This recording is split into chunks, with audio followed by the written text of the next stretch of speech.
ಸುಮಲತಾ ಅಂಬರೀಶ್ ಹಾಗೂ ಸಿದ್ದರಾಮಯ್ಯ ಒಂದೇ ವೇದಿಕೆಯಲ್ಲಿ ಕಾಣಿಸಿಕೊಂಡಿದ್ದಂಥದ್ದು. ಸಹಕಾರ ಮಳಿಗೆಯನ್ನ ಸುಮಲತಾ ಅವರು ಉದ್ಘಾಟನೆ ಮಾಡಿದ್ರು. ಆ ಸಂದರ್ಭದಲ್ಲಿ ಮಾಜಿ ಸಿಎಂ ಸಿದ್ದರಾಮಯ್ಯ ಕೂಡ ಸಾಥ್ ನೀಡಿದರು. ಮಳಿಗೆ ಉದ್ಘಾಟನೆಗೂ ಮುನ್ನ ಪರಸ್ಪರ ಇಬ್ರು ಕೂಡ ಕಾದಿದ್ದಾರೆ ಅಂತ ಹೇಳಲಾಗಿದೆ. ಸಿದ್ದುಗಾಗಿ ಸುಮಲತಾ ಅವರಿಗಾಗಿ ಸಿದ್ದರಾಮಯ್ಯ ವೇಟ್ ಮಾಡಿದ್ರು ಅಂತ ಹೇಳಲಾಗಿದೆ. ಮಳಿಗೆಯ ನಾಮಪತ್ರ ಅನಾವರಣ ಮಾಡಿದ್ದಾರೆ ಸುಮಲತಾ. ಸಿದ್ದರಾಮಯ್ಯ ಬರೋವರೆಗೂ ಕಾದು ಸುಮಲತಾ ಅನಾವರಣ ಮಾಡಿದ್ರು. ಸುಮಲತಾ ಬರೋವರೆಗೂ ಕಾದು ಅನಂತರ ಟೇಪ್ ಕತ್ತರಿಸಿದ್ರು ಸಿದ್ದರಾಮಯ್ಯ. ನಮ್ಮೆಲ್ಲರ ಅಚ್ಚುಮೆಚ್ಚಿನ ಸಂಸದರಾದಂತ ಯಾವುದೋ ಒಂದು ಭ್ರಮರೂಪದಲ್ಲಿದ್ದವ್ರಿಗೆ ನೈಜ ಸ್ವರೂಪವನ್ನ ತೋರಿಸ್ಬೇಕಂತ ಸುಮಲತಾ ಅವರು ಇತ್ತೀಚೆಗಷ್ಟೇ ಮಂಡ್ಯದಲ್ಲಿ ಬಿಜೆಪಿ ಕಚೇರಿಗೆ ಭೇಟಿ ಕೊಟ್ಟಿದ್ದು, ಅನಂತರ ಅದು ಸಾಕಷ್ಟು ವಿವಾದಕ್ಕೀಡಾಗಿ ಅನಂತರ ಕಾಂಗ್ರೆಸ್ ಕಚೇರಿಗೆ ಭೇಟಿ ಕೊಟ್ಟಿದ್ದು, ಇವೆಲ್ಲ ಕೂಡ ಸ್ವಲ್ಪ ವಿವಾದಕ್ಕೆ ಕಾರಣ ಆಗಿತ್ತು. ಅವರು ಪಕ್ಷೇತರ ಸದಸ್ಯ ಅಂತ ಹೇಳ್ಕೊಳ್ತಾರೆ. ಆದ್ರೆ ಈಗ ಒಂದೇ ವೇದಿಕೆಯಲ್ಲಿ ಸಿದ್ದರಾಮಯ್ಯನವ್ರ ಜೊತೆ ಕಾಣಿಸಿಕೊಂಡಿದ್ದಾರೆ. ಇದು ಒಂದ್ ಸ್ವಲ್ಪ ಅವರ ರಾಜಕೀಯ ಆಸಕ್ತಿಯುಳ್ಳವರಿಗೆ, ಅಭಿಮಾನಿಗಳಿಗೆ ಆಶ್ಚರ್ಯವನ್ನ ತಂದಿದೆ.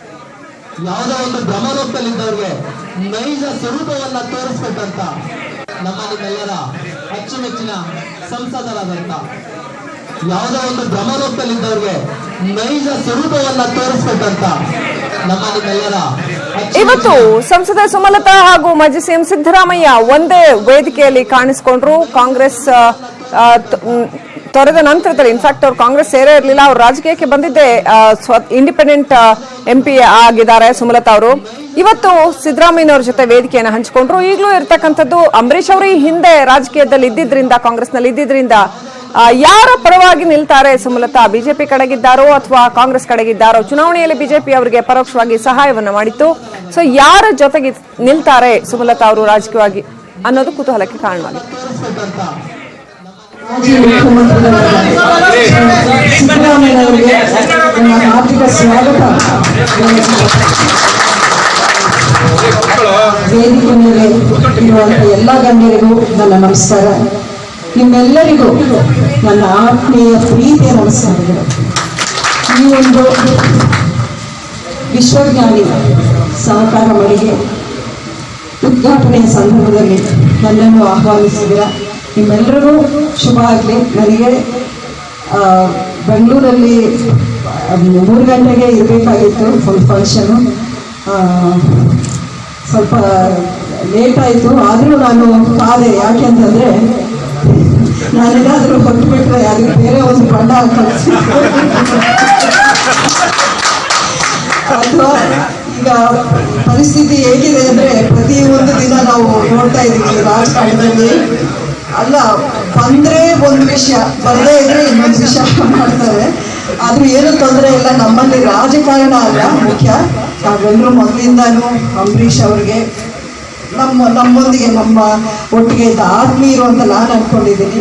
ಖಂಡಿತ ಅವರೆಲ್ಲ ನನಗೆ ಶುಭ ಹಾರೈಸುತ್ತಾರೆ ಅಂತಲೂ ನಾನು ನಂಬಿದ್ದೀನಿ. ಸೊ ಇದರಲ್ಲಿ ರಾಜಕಾರಣ ಅಂತೂ ಏನೂ ಇಲ್ಲ.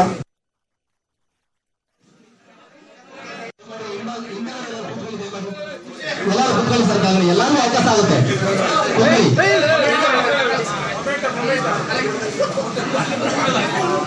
ದಯಮಾಡಿ ಇಂಥ ಆಸನದ ವ್ಯವಸ್ಥೆ ಇದೆ, ದಯಮಾಡಿ ಕೂತ್ಕೊಳ್ಳಿ, ಎಲ್ಲರಿಗೂ ಕಾಣಿಸುತ್ತೆ. ಇನ್ನಷ್ಟು ಅಪ್ಡೇಟ್ ಪಡ್ಕೊಳ್ಳೋಣ. ನಮ್ಮ ಪ್ರತಿನಿಧಿ ರಾಘವೇಂದ್ರ ಫೋನ್ ಸಂಪರ್ಕದಲ್ಲಿದ್ದಾರೆ. ರಾಘವೇಂದ್ರ, ಮಂಡ್ಯದ ಜನರಿಗೆ ಸ್ವಲ್ಪ ಅಚ್ಚರಿಯ ದೃಶ್ಯ. ಸಿದ್ದರಾಮಯ್ಯನವ್ರ ಜೊತೆ ಸುಮಲತಾ ಅವರು ವೇದಿಕೆ ಹಂಚಿಕೊಂಡಿದ್ದಂಥದ್ದು, ಇಬ್ರು ಕೂಡ ಹಾರ್ದಿಕವಾಗಿ ಮಾತನಾಡಿದ್ದಂಥದ್ದು. ರಾಜಕೀಯವಾಗಿ ಯಾರು ವೈರಿಗಳು ಅಲ್ಲ, ಮಿತ್ರರು ಅಲ್ಲ ಅನ್ನೋ ಪರಿಸ್ಥಿತಿಯನ್ನ ಮತ್ತೊಮ್ಮೆ ನೆನಪಿಸೋ ಹಾಗಿದೆ. ಏನೇನ್ ನಡೀತು? ಖಂಡಿತವಾಗಿ ಶ್ರೀಲಕ್ಷ್ಮಿ, ಏನಿವತ್ತು ಸರ್ಕಾರ ಮಂಡ್ಯದಲ್ಲಿ ಈ ಕಳೆದ ಲೋಕಸಭಾ ಚುನಾವಣೆಯಲ್ಲಿ ಏನು ಕಾಂಗ್ರೆಸ್ನ ಅಭ್ಯರ್ಥಿ ಆಗ್ಬೇಕು ಅಂತ ಹೊರಟಿದ್ದಂತ ಸುಮಲತಾಗೆ ಸಿದ್ದರಾಮಯ್ಯನವರು ಸಿಎಂ ಆಗಿದ್ದಂತ ಸಿದ್ದರಾಮಯ್ಯ ಟಿಕೆಟ್ ಅನ್ನು ನಿರಾಕರಿಸಿದ್ರು.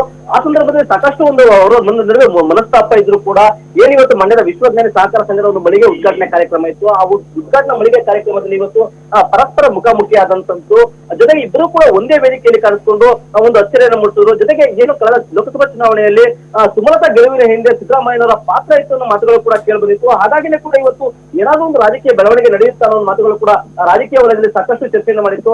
ಆದ್ರೆ ಇವತ್ತಿನ ಒಂದು ಸನ್ನಿವೇಶದಲ್ಲಿ ಆ ರೀತಿಯಾಗಿ ಯಾವುದೇ ರೀತಿಯಾದ ಒಂದು ರಾಜಕೀಯ ಬೆಳವಣಿಗೆ ಆಗದೇ ಇದ್ರು ಕೂಡ ಸುಮಲತಾ ಅವರವರು ಏನು ಈ ತಾವು ಮಾತಾಡುವ ಸಂದರ್ಭದಲ್ಲಿ ಸಿದ್ದರಾಮಯ್ಯನವರಿಗೆ ನಮಸ್ಕರಿಸಿ ನಿಮ್ಮ ಒಂದು ಸಹಕಾರದಿಂದ ನಾವು ಕೂಡ ಗೆದ್ದಿದ್ದೀನಿ, ಜೊತೆಗೆ ನಾವ್ಯಾರು ಕೂಡ ವೈರಿ ಅಲ್ಲ, ಹಾಗಾಗಿನೇ ಕೂಡ ಮಂಡ್ಯ ಜಿಲ್ಲೆ ಅಭಿವೃದ್ಧಿಗಾಗಿ ಎಲ್ಲರೂ ಕೂಡ ಸದಸ್ಯರು ಅನ್ನೋ ಮಾತುಗಳನ್ನು ಹೇಳಿ ಕೇವಲ 2 ನಿಮಿಷದಲ್ಲಿ ಮಾತನ್ನು ಮುಗಿಸಿ ಹೊರಟರು. ಜೊತೆಗೆ ಈ ಸಿದ್ದರಾಮಯ್ಯನವರ ಆಶೀರ್ವಾದ ಕೂಡ ಪಡೆದುಕೊಂಡು ಹೊರಟುವಂತದ್ದು ಶ್ರೀಲಕ್ಷ್ಮಿ. Thank you Raghavendra ಡೀಟೇಲ್ಸ್ಗಾಗಿ.